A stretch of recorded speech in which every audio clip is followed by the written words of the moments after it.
అమరాజీ. Hi, కూర్చోండి. Thank you.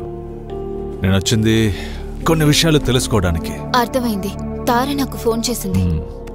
నేను అజయ్ని కలిసి వచ్చాను. సార్, అజయ్ చెప్పిందంతా నిజమే. మా ఇద్దరి మధ్య ఉన్న ప్రేమ విషయంలో మా నాన్నకు కానీ తాతయ్య కానీ ఎలాంటి కోపం లేదు.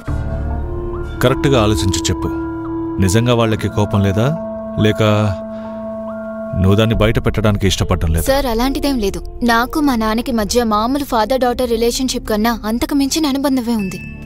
నిజంగా మా నాన్నకి ఈ విషయంలో ఇష్టం లేకపోతే ఖచ్చితంగా నాతో చెప్పేవారు. అలాగైతే పోలీసులు ఆరోపిస్తున్నట్టు మీ తాతగారు చనిపోవడానికి కారణం డాక్టర్ అజయ్ అయి ఉంటాడని మీ అనుమానమా?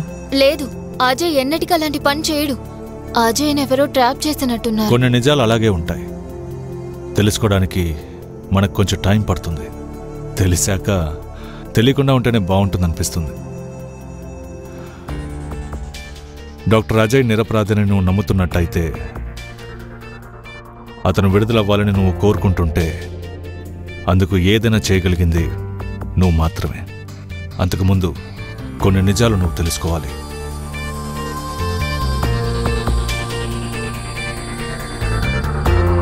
Thank you. మీరందరూ అనుకుంటున్నట్టుగా డాక్టర్ అజయ్ కేసుని విచారించడానికి వచ్చిన పోలీస్ ఆఫీసర్ని కాను నేను. నిజానికి నేను వేరే కేసు విషయంగా ఇక్కడికి వచ్చాను. దాదాపు 6 నెలల క్రితం స్టార్ట్ అయిన జర్నీ ఇది. ఆ సమయంలో వైజాగ్ వ్యాలీకి దగ్గరలో ఉన్న ఒక అడవిలో ఆదివాసులకు సంబంధించిన ఒక కేసు దర్యాప్తు గురించి వెళ్లాల్సి వచ్చింది.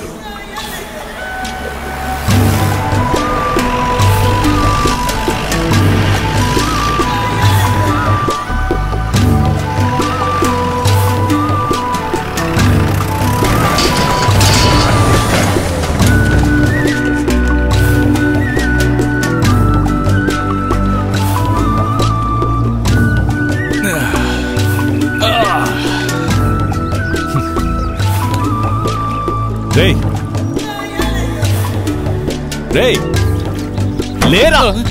అయ్యో, నీళ్ళు!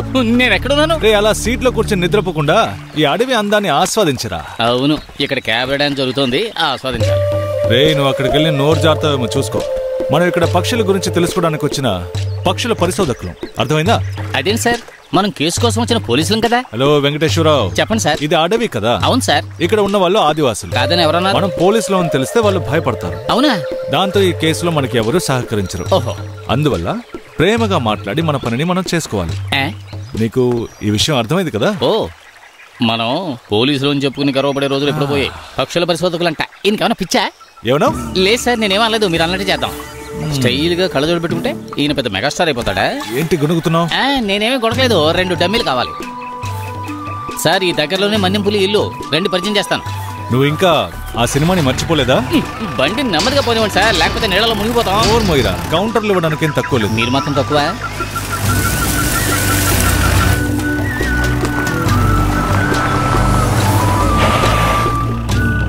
చూసారా సార్, వేరే లెవెల్లో గడ్డం డెవలప్ చేశాడు.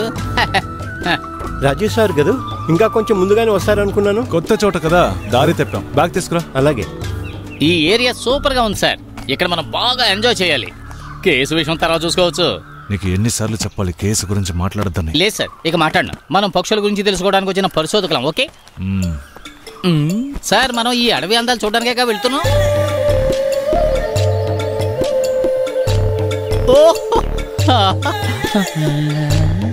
ఏదైనా ఛాన్స్ ఉందా? చూస్తుంటే ఛాన్స్ ఉందనిపిస్తోంది. ఈ రోజు అదృష్టం బాగున్నట్టుంది. అవునా? నేను చూస్తాను. దీన్ని పట్టుకో. ఎలా ఉన్నారు సార్? ఏంట్రా ఇది?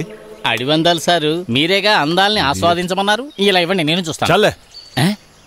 ఈయనొక్కడే ఆస్వాదించేస్తున్నాడు. పక్షులు అక్కడ ఉన్నాయా?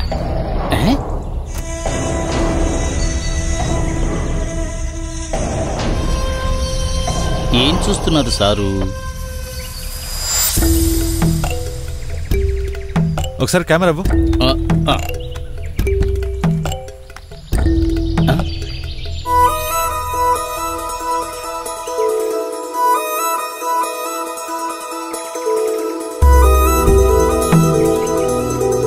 ఏమైంది సార్?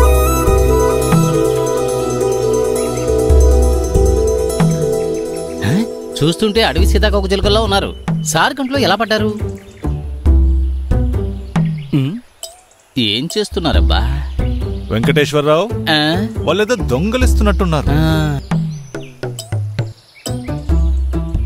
అది పట్టపగలు నడి రోడ్డు మీదే. సార్ మీరు వీడియో తీయండి, నేను గ్రీన్ హ్యాండెడ్ గా పట్టుకుంటాను. ఆ వీడియోలో నేను కూడా ఉండాలి, దాన్ని యూట్యూబ్ లో పెట్టేద్దాం. దొంగతనం చేయని ఏనేం పోలీసు దొంగల్ని చూసి కూడా పట్టుకోవడం లేదు.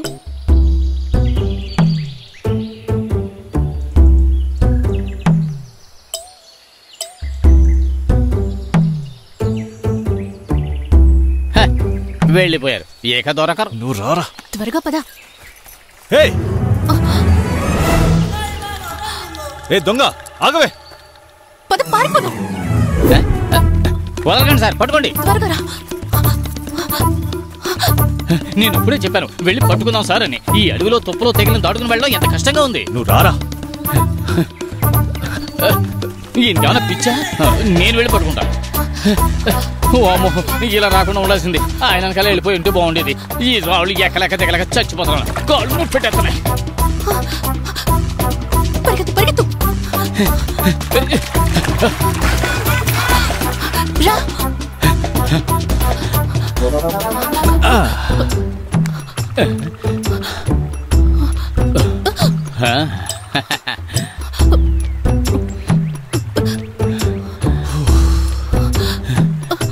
ఏం పొరిగిది? దీనికి బదులు ఒలింపిక్స్ లో పరిగెత్తుంటే బాగుండేది. ఎవరు మీరు? అటు తప్పుకోండి. చూస్తుంటే దొంగల్లా ఉన్నారు. దొంగలకు దొంగ లక్షణాలు లేకుండా ఎలా ఉంటాయి సార్? దారి వదలండి, మేము వెళ్ళాలి. వెళ్ళండి. వద్దు, ఎక్కడికి వెళ్ళాలో చెప్తే మేము డ్రాప్ చేస్తాం. అంటే మీరిద్దరు ఆడపిల్లలు కదా, అందుకని. పైగా పోలీస్ స్టేషన్ కి వెళ్ళాలంటే భయం వేస్తుంది కదా. పోలీస్ స్టేషన్ కా? అవును, మా ఊళ్ళో దొంగతనం చేసిన వాళ్ళని పోలీస్ స్టేషన్ కి తీసుకెళ్తారు. మరి ఇక్కడేం చేస్తారో నాకు తెలియదు. ఒట్టి దొంగలు కాదురా, గజ దొంగలు, వెరైటీ దొంగలు. మేము చూసాం. వ్యాన్ లో నుంచి ప్లాస్టిక్ కవర్లు నైస్ గా కొట్టేశారుగా. మేము చూసాం. మేమేం దొంగలించలేదు. అవునవును, పాపం మేము నమ్మేశాంలే. మీరు కిలాడీ దొంగలు నిజాలో చెబుతారు. మా దగ్గర సాక్ష్యం ఉంది, ప్రూఫ్. దాన్ని చూపించండి సార్.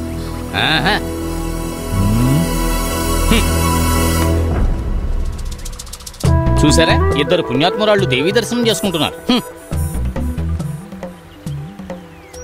ఇప్పుడు దేవీ ప్రసాదం తీసుకుంటున్నారు. చిన్న పిల్లను కూడా చెడగొట్టేశావు. ఇప్పుడు ఏం చేద్దాం? వెళ్దామా పోలీస్ స్టేషన్ కి? మునపట్ల లేరు ఇప్పటి పోలీసులు. బాగా బలంగా కరాటే నేర్చుకున్న ఆడ పోలీసులు ఉన్నారు. వెళ్తారు కదా, ఇద్దరిని ఎరగదీస్తారు. అయ్యో సారు, క్షమించండి, కావాలని తీలేదు. ఈ కళ్యాణి వాళ్ళ అమ్మకి ఒంట్లో బాలేదు. రోగం ముదిరి మంచాన పడింది. మందులు కొనడానికి డబ్బులు లేవు, అందుకే వాటిని దొంగిలించాను. పర్వాలేదే, వెరైటీ కదే. ఇదిగో ఆ మందులు అంటే బేకరీలో దొరికే కేకులు కావు, ఇష్టం వచ్చినట్టు తినడానికి. ఎరా, ఇదిగో చూడు, అబద్ధం చెప్పినా అతికినట్టు ఉండాలంటారు. సరే, మీ ఇల్లు ఎక్కడ? కళ్యాణి ఇల్లు గూడలో ఉంది, మా ఇల్లు వేరే చోటు ఉంది. నీ పేరేంటి? కార్తు. కరుతా? అదేం పేరు, సరిగా చెప్పు. కార్తిక, కార్తు అని పిలుస్తారు. సరే, ఈ పిల్ల పేరేంటి? కళ్యాణి. అయితే నిన్ను కల్లు అని పిలుస్తారా? ఊరికే. నీ బ్యాగ్ ఒకసారి చూపించు. చూపించంటుంటే ఇది ఒకసారి పట్టుకో, చూద్దాం ఏం దొంగిలించారు.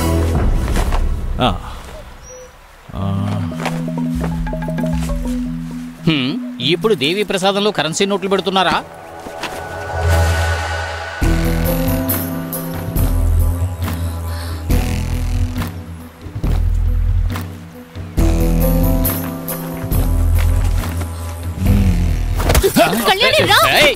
అయ్యో సార్, మీ సిక్స్ ప్యాక్స్ చూసాక మీరు ఇలా పడిపోతారు అనుకోలేదు. దెబ్బలు ఏమైనా తగిలాయా?